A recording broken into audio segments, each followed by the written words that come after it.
Dr. Garcia earlier mentioned Mrs. Hartmann, who generously, graciously donates money every year for us to be able to recognize an outstanding junior for their work in the community. So right now I want to bring Mrs. Maria Hartmann up, who's going to talk about our Sutter Award winner.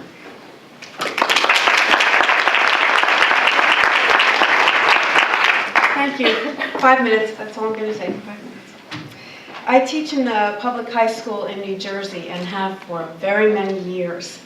So given the push for technology into the classroom, starting with kindergartners, I try to read all I can about the research surrounding this very controversial issue.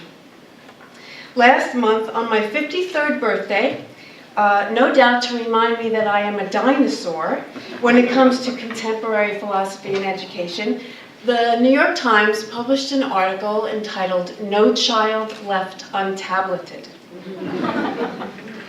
Some of the article gave me cause to feel inspired, while some of it made me cry. I don't know what the unintended consequences of putting a device in front of children for most of their classroom time will be, but you can be certain that that is under consideration. So I read a quote from the article that stuck with me long after I'd put it aside. It was from Larry Rosen. He's a research psychologist at California State University. And it said, "There's a concern that technology tends to overstimulate your brain, disturbing sleep cycles, and preventing the mind from going into what psychologists call the default mode network, the highly creative state that your brain enters when daydreaming or just between wakefulness and sleep." And then I realized why it stuck with me. Because at the same time, I was reading my notes on Billy Collins. Because as a high school English teacher, we bring all the freshmen to English class, and during that time, we teach a unit on poetry, and Billy Collins is always on the list. So I'm compelled to tell you something that Billy Collins had to say, and this is from poetryfoundation.org. "I think my work has to do with the sense that we are attempting all the time to create a logical, rational path through the day. To the left and the right, there are an amazing set of distractions that we usually can't afford to follow.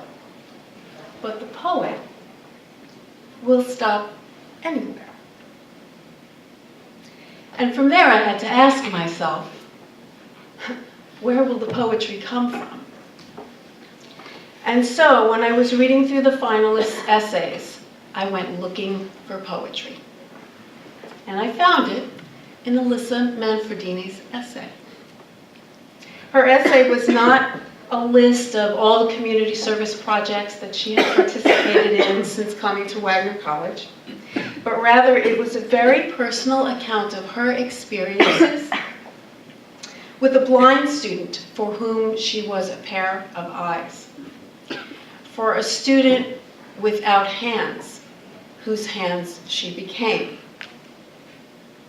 Mostly, her essay was a reflection on this work and how it shaped how she thought of herself and her life. Through her reflections, she had grown her emotional and social intelligence quotient.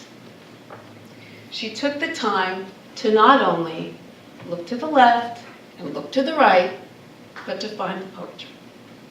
Alyssa?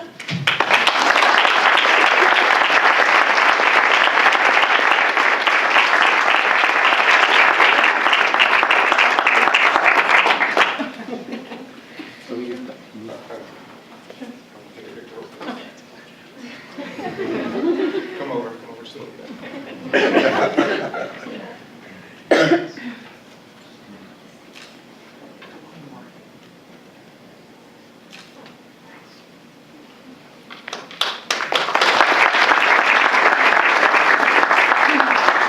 I would just like to say thank you very much for this award. It really is an honor. I truly appreciate this recognition, along with the opportunities Wagner has provided me with helping others while helping me pursue a fulfilling career I know I will love. Thank you very much.